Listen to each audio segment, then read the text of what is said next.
ঘরে রান্না করা আছে পোলাও মাংস, কিন্তু আমার খাওয়া হচ্ছে নিষিদ্ধ, কারণ আমার ডাক্তারবাবু নিষিদ্ধ, বুঝছেন।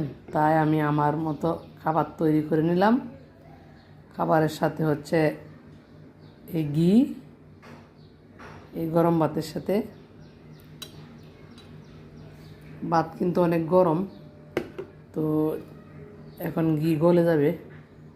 এই দেখেন ঘি গলে যাচ্ছে, অনেক গরম ভাত।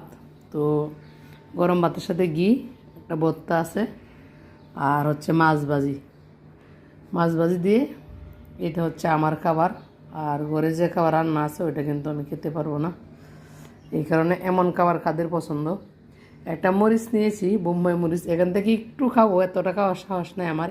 অল্প একটু খাওয়ার চেষ্টা করব, স্বাদের জন্য জাস্ট।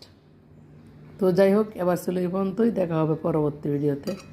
সেই পর্যন্ত ভালো থাকুন, সুস্থ থাকুন, নিরাপদে থাকুন। আমি কি করি, ঘি আস্তে করে নিচে দিয়ে দিই গরম ভাতের নিচে, তো সব ঘি একদম গলে যায়, পরে আরও টেস্ট বেড়ে যায়। তো আল্লাহ হাফেজ।